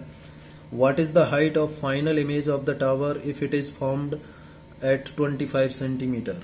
टावर की हाइट क्या होगी यदि ये इमेज कहाँ बनती है। What is the height of the final image of the tower if it is formed at 25 centimetre. अब देखिए फाइनल इमेज कहाँ बनेगी। यहाँ आप आई पीस से देखोगे ना इसको, ये आई पीस है। आई पीस से जब आप इसको देखोगे तो इसकी वर्चुअल एंड डायरेक्ट इमेज बनेगी। तो फाइनल इमेज की हाइट क्या होगी वो हमें पता करना है। ठीक है, तो फाइनल इमेज की हाइट पता करने के लिए हमें आई पीस ने कितना मैग्निफिकेशन किया है वो पता होना चाहिए। आई पीस का मैग्नीफाइंग पावर इतना होता है तो ME is equal to 1 plus D कितना है 25 है और FE focal length of eyepiece कितना है इतना है। तो इसमें ये 6 आ जाएगा। मैग्निफिकेशन कितना आ जाएगा 6 आ जाएगा। तो हाइट ऑफ इमेज जो आई पीस से दिखाई देगा, height of final image as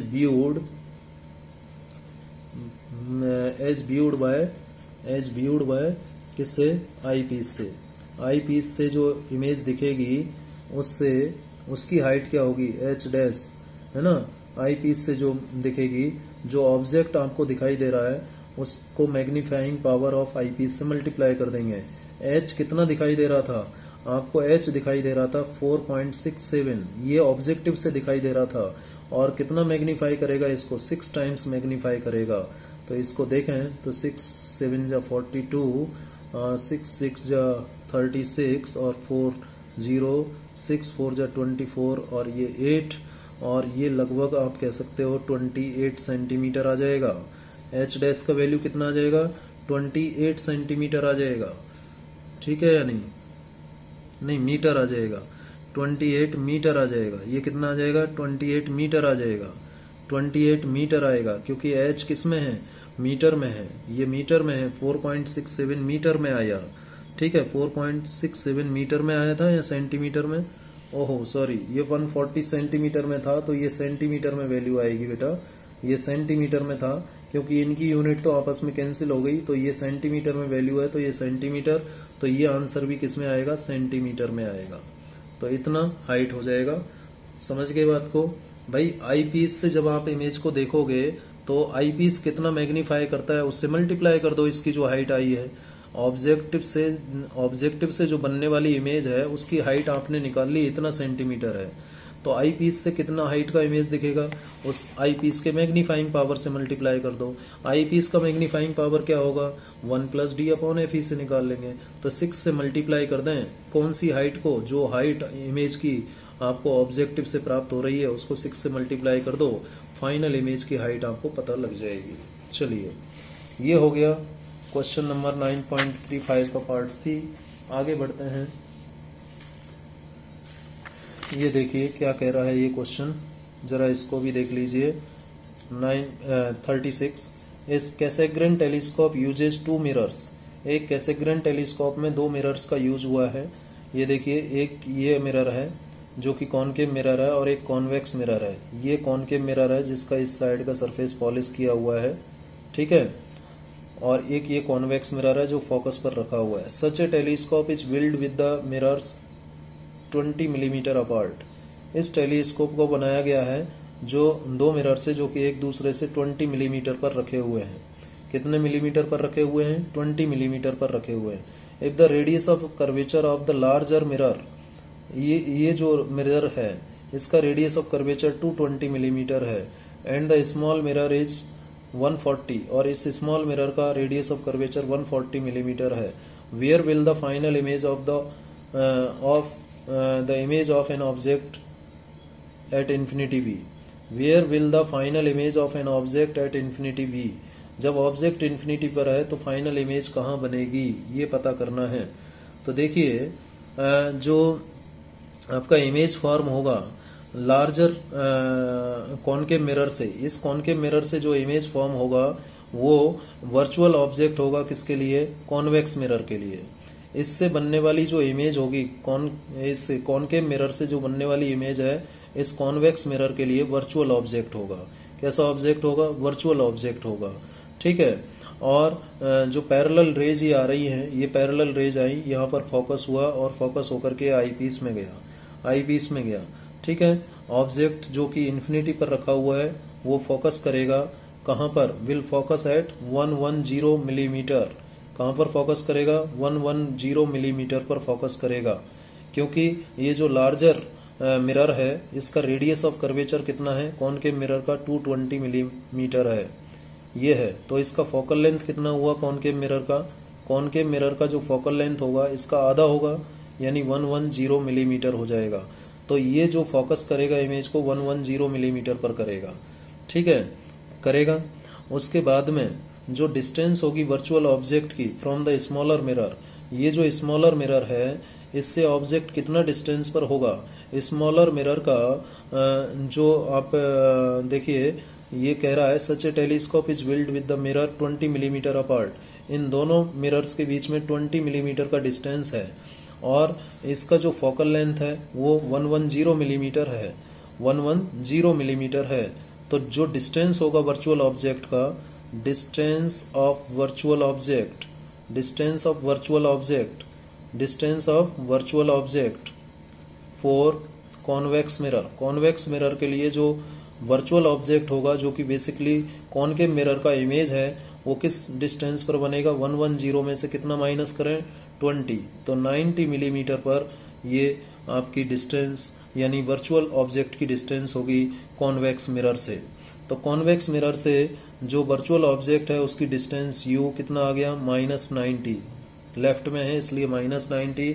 और फोकल लेंथ कितनी होगी इस कॉन्वेक्स मिरर की, जो फोकल लेंथ है आप देखिए इस कॉन्वेक्स मिरर का रेडियस ऑफ कर्वेचर, कॉन्वेक्स का रेडियस ऑफ कर्वेचर कितना है 140 मिलीमीटर। तो फोकल लेंथ कितना हो जाएगा कॉन्वेक्स मिरर का, इसका आधा हो जाएगा 70 मिलीमीटर हो जाएगा। कितना हो जाएगा 70 मिलीमीटर। और ये कॉन्वेक्स मिरर का फोकल लेंथ भी कैसा होता है, नेगेटिव होता है। और u आ गया, फोकल लेंथ आ गया किसका, कॉन्वेक्स मिरर का, तो v आ जाएगा किससे 1/v प्लस 1/u is equal to 1/f। इससे निकल जाएगा 1/v प्लस 1/u is equal to 1/f। Mirror formula use करेंगे तो v का जो वैल्यू आएगा -315 मिलीमीटर आ जाएगा, -315 मिलीमीटर आ जाएगा। ये आप रख दीजिए, u की वैल्यू रखिए -90 और एफ की वैल्यू रखिए -70 मिलीमीटर, और यहाँ से बी की वैल्यू निकाल लेंगे तो क्या आएगा, -315 मिलीमीटर आएगा। तो ये कुछ इस एक्सरसाइज के प्रश्न थे जो हमने डिस्कस किए। अब मैं कुछ और इम्पोर्टेंट प्रश्न 2-3 आपको बता देता हूँ जो एग्जाम में आए हुए हैं, उनको भी जरा देख लेते हैं। तो इसका न्यूमेरिकल का डिस्कशन जो है इस चैप्टर का खत्म हो जाएगा। फिर जैसे एक प्रॉब्लम में लेता हूँ, एक क्वेश्चन ले रहा हूँ बेटा मैं कि 3 लेंसेज हैं, ये 3 लेंसेज हैं, एक लेंस ये है, एक लेंस ये है, ठीक है, और एक लेंस ये है, ये 3 लेंसेज हैं, ठीक है। 3 लेंसेज L1, L2, L3, ये L1, ये L2, ये L3, ठीक है। Of focal length 30 centimetre, each of focal length 30 centimetre, सभी की फोकल लेंथ 30 सेंटीमीटर है। F1 30 है, F2 भी 30 है और F3 भी 30 सेंटीमीटर है, तीनों की फोकल लेंथ सेम है, ठीक है। आर प्लेस्ड कोएक्सियली, जैसे कि इस फिगर में दिखाया गया है, इनको कोएक्सियली रखा गया है और एक ऑब्जेक्ट है जो फर्स्ट लेंस से, object is held at 60 centimetre from first lens, जो ऑब्जेक्ट है पहले लेंस से L1 से 60 सेंटीमीटर पर रखा हुआ है, ठीक है। The final real image is formed at eye, जो फाइनल रियल इमेज है वो कहाँ बनती है, आई पर बनती है, जो कि थर्ड लेंस से कितनी डिस्टेंस पर है, थर्ड लेंस से इसका डिस्टेंस दे रखा है क्या, यस, थर्ड लेंस से कितनी डिस्टेंस पर बनेगी। The final real image is formed at the focus I of L3, L3 के फोकस पर इमेज बनती है फाइनल, ठीक है। L3 के फोकस पर मतलब ये 30 सेंटीमीटर पर बन रही होगी ना भाई। I3, ये I जो है फाइनल इमेज है और ये थर्ड लेंस के फोकस पर बनती है, और थर्ड लेंस का फोकल लेंथ 30 सेंटीमीटर है, तो इसका फोकस कितना डिस्टेंस पर होगा, 30 सेंटीमीटर पर, यानी थर्ड लेंस से कितने डिस्टेंस पर इमेज बनेगी, 30 सेंटीमीटर पर बनेगी, ठीक है। Calculate the separation between L1 and L2, तो पहला निकालना है separation between L1 and L2, L1 और L2 के बीच का ये डिस्टेंस कितना होगा। सिमिलरली निकालना है L2 और L3 के बीच का डिस्टेंस। तो देखिए, जब L1 की बात करते हो तो इसकी जो इमेज बनेगी, इसका देखिए फोकल लेंथ है 30 सेंटीमीटर, ऑब्जेक्ट का डिस्टेंस है 60 सेंटीमीटर। फॉर L1 की जब बात करते हो तो U तो है -60 सेंटीमीटर और F1 है कितना, +30 सेंटीमीटर। तो यहाँ पर अप्लाई करें 1/V1 - 1/U is equal to 1/F1, ये हो जाएगा। तो 1/V1 निकाल लीजिए, 1/F1 + 1/U, ये आ जाएगा। 1/V1 is equal to 1/F1 मतलब 30 प्लस U का मतलब -60। इसको जब आप सॉल्व करोगे तो 1/30 - 1/60, ये 1/V1 आएगा, और यहाँ से 1/V1 ये आ जाएगा 60 LCM, 2 - 1 आएगा, ठीक है, और क्या आ जाएगा, 60 आ जाएगा। V1 का वैल्यू क्या आ जाएगा, +60 सेंटीमीटर आ जाएगा। ये V1 का वैल्यू आ जाएगा +60 सेंटीमीटर, ठीक है। फर्स्ट लेंस के कारण जो बनने वाली इमेज है वो +60 सेंटीमीटर पर बन रही है, ठीक है। इसके कारण बनने वाली इमेज +60 सेंटीमीटर पर बन रही है, और जो पहले लेंस के कारण इमेज बनेगी वो सेकंड लेंस के लिए ऑब्जेक्ट होगी, ठीक है। यानी the image formed by lens L1 जो है वो सेकंड लेंस L2 के लिए ऑब्जेक्ट होगी, सेकंड लेंस के लिए क्या होगी, ऑब्जेक्ट होगी। कौन, फर्स्ट लेंस के द्वारा बनने वाली इमेज, ठीक है। तो L1 L2 क्या होगा, तो देखिए जो इमेज है, जो L1 के द्वारा इमेज है वो कहाँ होनी चाहिए, at the focus of L2 होनी चाहिए। ओनली देन, तभी L2 से जो रेज हैं, only then the rays from L2 will become parallel to principal axis and the final image formed by L3। देखिए, यदि थर्ड लेंस के कारण ये इमेज फोकस पर बन रही है तो थर्ड लेंस का जो ऑब्जेक्ट है वो इन्फिनिटी पर होगा, यानी थर्ड लेंस का ऑब्जेक्ट कौन होगा, सेकंड लेंस का इमेज होगा, यानी सेकंड लेंस की इमेज कहाँ बन रही है, इन्फिनिटी पर बन रही है। तो जब सेकंड लेंस की इमेज इन्फिनिटी पर बनती है तो सेकंड लेंस का ऑब्जेक्ट कहाँ होगा, इसके फोकस पर होगा, यानी 30 पर होगा। सेकंड लेंस का ऑब्जेक्ट कहाँ होगा, 30 पर होगा इससे, ठीक है। और सेकंड लेंस का ऑब्जेक्ट कौन है, फर्स्ट लेंस की इमेज। और फर्स्ट लेंस की इमेज कितने पर बन रही है, 60 पर बन रही है। तो 60 प्लस 30 90 होगा L1 और L2 के बीच का डिस्टेंस। L1 L2 के बीच का डिस्टेंस क्या होगा, 60 प्लस 30 होगा या नहीं होगा, 90 सेंटीमीटर होगा L1 L2 के बीच का डिस्टेंस। क्यों होगा, देखिए इससे हमें पकड़ में आ गया कि थर्ड लेंस के कारण जो इमेज बन रही है वो फोकस पर बन रही है। तो थर्ड लेंस का जो ऑब्जेक्ट होगा वो इसके कहां पर होगा, इन्फिनिटी पर होगा। यानी सेकंड लेंस की जो इमेज है वो इन्फिनिटी पर जा रही है, तो सेकंड लेंस का जो ऑब्जेक्ट होगा वो कहाँ होगा, फोकस पर होगा। यानी इस सेकंड लेंस के लिए ऑब्जेक्ट 30 सेंटीमीटर पर होगा और सेकंड लेंस का जो ऑब्जेक्ट है वो फर्स्ट लेंस के लिए इमेज होगा। और फर्स्ट लेंस के कारण बनने वाली इमेज कहाँ पर बनी, 60 पर बन रही है। और ये 60 सेंटीमीटर पर फर्स्ट लेंस से है, फर्स्ट लेंस से तो 60 सेंटीमीटर डिस्टेंस है, फर्स्ट लेंस से 60 सेंटीमीटर डिस्टेंस पर बन रही है, ठीक है, 60 सेंटीमीटर। और सेकंड लेंस का जो ऑब्जेक्ट है वो सेकंड लेंस से 30 सेंटीमीटर पर है, तो यहाँ बन रही होगी, यहाँ इमेज बन रही है, तो यहाँ से यहाँ तक 60 और यहाँ से यहाँ तक 30, तो टोटल डिस्टेंस कितना हो गया, 90 सेंटीमीटर। अब L2 और L3 के बीच का डिस्टेंस क्या होगा, देखिए ये से थर्ड लेंस की इमेज कहाँ बन रही है, फोकस पर, तो थर्ड लेंस का ऑब्जेक्ट कहाँ होगा, इन्फिनिटी पर। और थर्ड लेंस का ऑब्जेक्ट क्या होगा, सेकंड लेंस की इमेज होगी, सेकंड लेंस की इमेज इन्फिनिटी पर है या नहीं। तो इनके बीच का जो डिस्टेंस है वो कुछ भी हो सकता है, इन्फिनिटी आ रहा है, तो L2 और L3 के बीच का जो डिस्टेंस है कुछ भी हो सकता है। तो इसका second separation between L2 and L3 can be any finite distance, कोई भी फाइनाइट डिस्टेंस हो सकती है, इनके बीच का डिस्टेंस कुछ भी हो सकता है, ठीक है। तो एक ये इंपॉर्टेंट सवाल है जो एग्जाम में आता रहता है, आपको ध्यान देना है इस पर। चलिए एक सवाल हम प्रिज्म का ले लेते हैं जो एग्जाम में आया हुआ है, उसको भी मैं बता देता हूँ। क्वेश्चन क्या है, देखिए ये एक प्रिज्म है, ये आपको गिवन है डायग्राम, ठीक है। और इसके ऊपर लाइट, ये एंगल आपको दे रखा है 60 डिग्री, इसके ऊपर यहाँ से ऐसे लाइट गिराई गई है, ये लाइट गिराई गई है, ये P, ये Q, ठीक है, और ये R, इस तरीके से लाइट आई है। और ये लाइट रे यहाँ से रिफ्रैक्ट होकर के इस तरफ जा रही है S, ठीक है। और ये नॉर्मल हो गया, और नॉर्मल के साथ ये जो एंगल बना वो 60 डिग्री बना, कितना बना, 60 डिग्री बना। तो आपको बताना है कि जो रिफ्रैक्टिव इंडेक्स होगा लिक्विड का वो कितना होगा। क्वेश्चन क्या है, a narrow beam of light is incident normally on one face of the equiangular glass prism. Equiangular मतलब तीनों एंगल सेम है, 60 डिग्री 60 डिग्री 60 डिग्री, इस पर इस नैरो बीम को गिराया जाता है।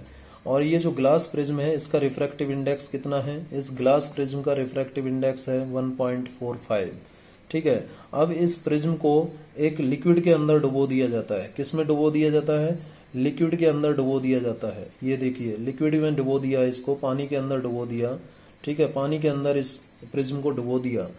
तो जो रे है वो रे makes a grazing emergence along the other face, तो रेज जो है लाइट की वो अदर फेस के अलोंग चली जाती है, ठीक है, जैसे ही इसको पानी में डुबोते हैं।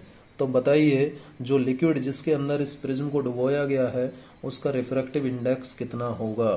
तो सबसे पहले तो हम ये देख लें कि जो रे PQ है वो नॉर्मली इसके ऊपर जा रही है, किसके ऊपर, AB के ऊपर, AB सरफेस के ऊपर PQ नॉर्मली इंसिडेंट होती है, ठीक है। और ये अनडेविएटेड चली जाएगी, क्योंकि ये नॉर्मल की डायरेक्शन में जा रही है तो ये बिना किसी डेविएशन के सीधे चले जाएगी, ठीक है। और टकराएगी जाकर के इस फेस AC से, कहां पर, R पर। अब जैसे ही R पर टकराएगी तो इसका रिफ्रैक्शन होगा, और यहाँ पर जो एंगल ऑफ इंसिडेंस होगा, यहाँ पर जो एंगल ऑफ इंसिडेंस है वो 60 डिग्री होगा, क्योंकि ये 60 है तो ये भी 60 हो जाएगा, ठीक है ये बात। अब 60 होने के बाद में जब प्रिज्म लिक्विड के अंदर डुबोया जाता है तो ये जो रे है RS ये along the face AC graze होती है, AC के अलोंग जाती है, तो जो क्रिटिकल एंगल होगा, क्रिटिकल एंगल जो होगा IC का वैल्यू वो कितना होगा, 60 डिग्री होगा। क्रिटिकल एंगल कितना होगा यहाँ पर, 60 डिग्री होगा, क्योंकि ये 60 तो ये यही तो क्रिटिकल एंगल होगा भाई, ये क्रिटिकल एंगल के बराबर होगा तभी तो इस सरफेस के अलोंग जाएगी, यानी यही क्रिटिकल एंगल है, तो ये क्रिटिकल एंगल आ गया। अब क्रिटिकल एंगल आ गया तो जो रिफ्रैक्टिव इंडेक्स होगा लिक्विड के रेस्पेक्ट में, किसका, प्रिज्म का जो रिफ्रैक्टिव इंडेक्स होगा लिक्विड के रेस्पेक्ट में, ठीक है, प्रिज्म का जो रिफ्रैक्टिव इंडेक्स होगा लिक्विड के रेस्पेक्ट में वो कितना होगा, प्रिज्म का जो रिफ्रैक्टिव इंडेक्स होगा लिक्विड के रेस्पेक्ट में, तो मैं इसको लिखूं μgl, है ना, प्रिज्म का रिफ्रैक्टिव इंडेक्स लिक्विड के रेस्पेक्ट में, तो ये μga, ठीक है, अपॉन μla, यानी क्या लिखा जाएगा, μg upon μa divided by μl upon μa, μa तो 1 है इसलिए μg अपॉन μl आएगा, क्या आएगा, μg अपॉन μl आएगा, μg अपॉन μl आएगा सिंपली। अब देखिए μg अपॉन μl क्या होगा, μg अपॉन μl, ये ग्लास है और ये लिक्विड है, लिक्विड का रिफ्रैक्टिव इंडेक्स μl है, तो μg अपॉन μl ये किसके बराबर हो जाएगा, ये बराबर हो जाएगा किसके, ये 1 अपॉन साइन IC के, साइन IC के बराबर हो जाएगा।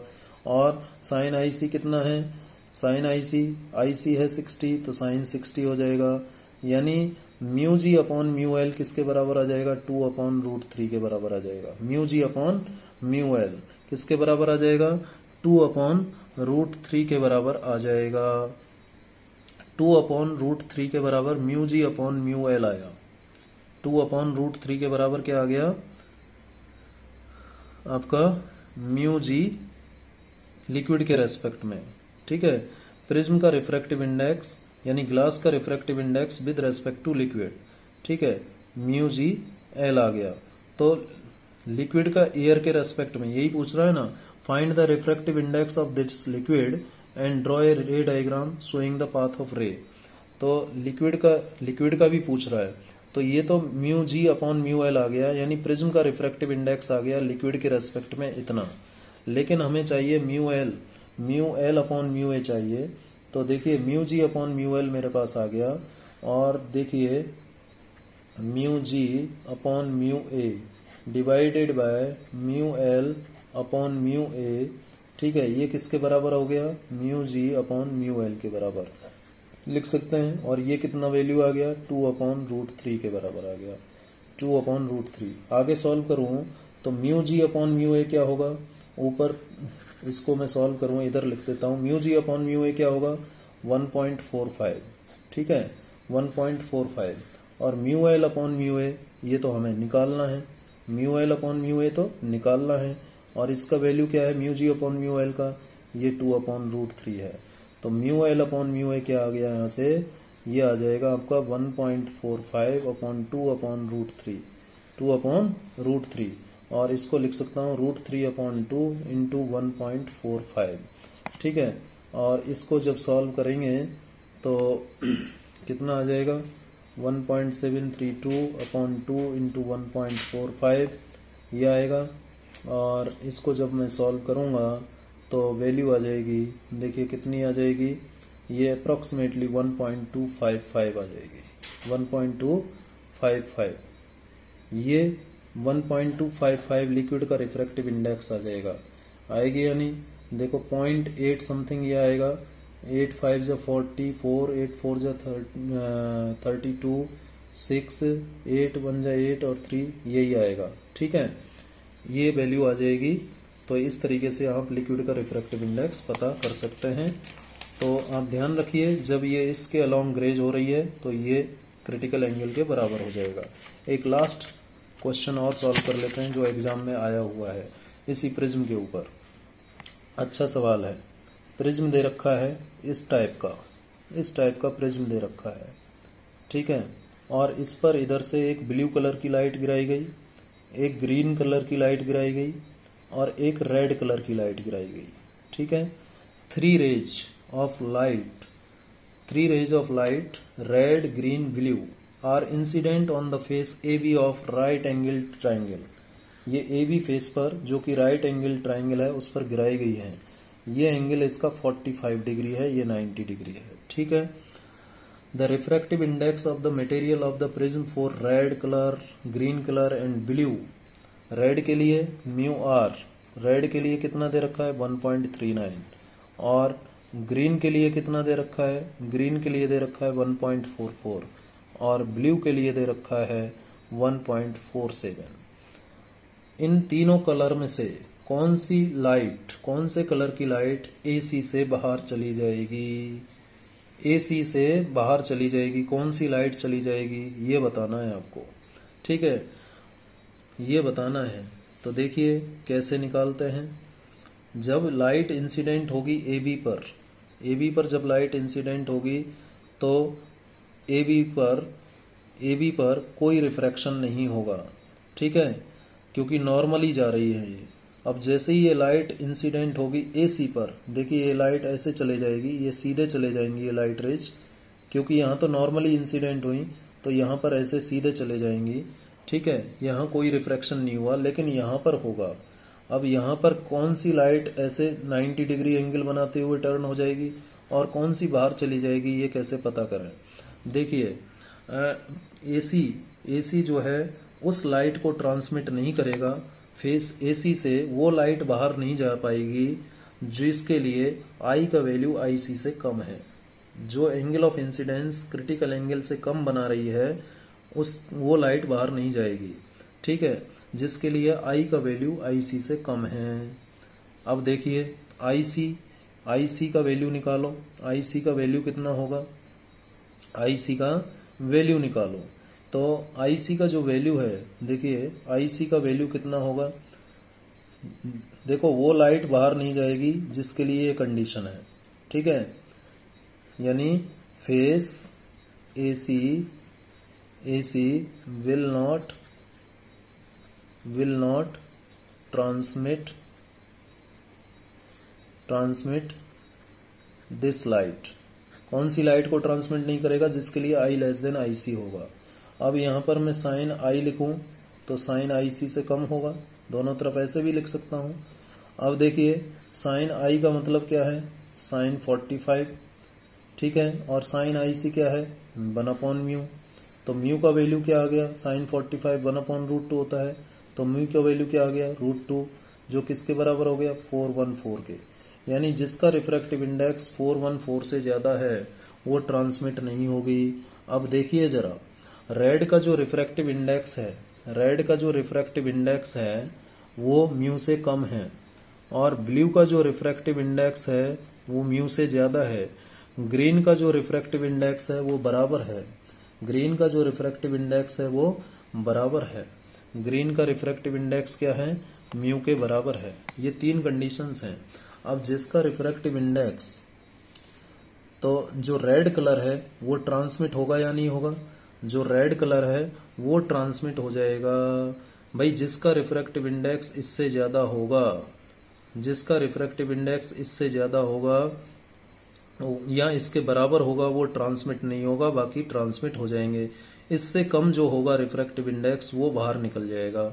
ठीक है, क्योंकि इससे कम जो रिफ्रैक्टिव इंडेक्स होगा 1.414 से कम जिसका रिफ्रैक्टिव इंडेक्स है, किसका है 1.39 का है, 1.39 का है, रेड का है तो ये तो बाहर निकल जाएगी इस तरीके से।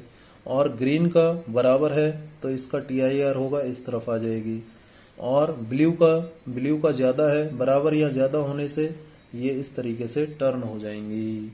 ठीक है, जिनका बराबर है या ज्यादा है तो वे लाइट रेज, ठीक है, वे लाइट रेज जिनका TIR होगा, TIR क्यों होगा इनका, क्योंकि इनका वैल्यू जो क्रिटिकल एंगल का वैल्यू है, इनका क्रिटिकल जो एंगल ऑफ इंसिडेंस है, सॉरी किसके लिए, ब्लू और ग्रीन के लिए एंगल ऑफ इंसिडेंस यदि आप निकालोगे ब्लू और ग्रीन के लिए, ब्लू और ग्रीन, देखिए जब हमने इस एंगल के लिए 45 डिग्री एंगल ऑफ इंसिडेंस लिया, 45 डिग्री एंगल ऑफ इंसिडेंस के लिए जो रिफ्रैक्टिव इंडेक्स आ रहा है वो इतना आ रहा है।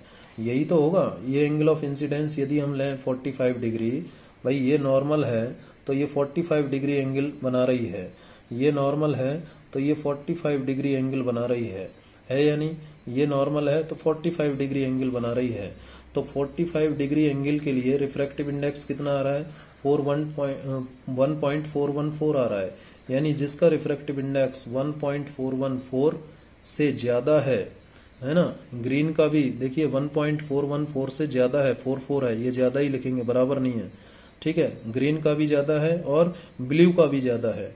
ग्रीन का रिफ्रैक्टिव इंडेक्स इससे ज्यादा है और ब्लू का भी रिफ्रैक्टिव इंडेक्स इससे ज्यादा है, केवल और केवल रेड कलर का ज्यादा नहीं है। तो जिसका रिफ्रैक्टिव इंडेक्स इससे ज्यादा नहीं है उसका TIR नहीं होगा, उसका TIR नहीं होगा, ठीक है। इसका TIR नहीं होगा, केवल TIR किसका होगा, जिसका रिफ्रैक्टिव इंडेक्स इस 1.414 से कम है उसका TIR तो हो जाएगा, सॉरी नहीं होगा। जिसका रिफ्रैक्टिव इंडेक्स 1.414 से कम है उसका TIR नहीं होगा। जिसका रिफ्रैक्टिव इंडेक्स 1.414 से ज्यादा है उसका TIR हो जाएगा। तो देखिए इसका TIR हो जाएगा ग्रीन का और ब्लू का TIR हो जाएगा, केवल रेड का TIR नहीं होगा। तो ये इस फेस को पार करके ट्रांसमिट करके बाहर आ जाएगी, ठीक है। तो इस तरीके के सवाल भी एग्जाम में पूछे जाते हैं। तो लगभग मैंने सभी टाइप के क्वेश्चंस आपसे न्यूमेरिकल प्रॉब्लम्स इस चैप्टर के ऊपर डिस्कस कर दी है। इससे आगे आप खुद सॉल्व कीजिए, कोई क्वेश्चन नहीं आता है तो कमेंट करके बताइए। Thank you very much.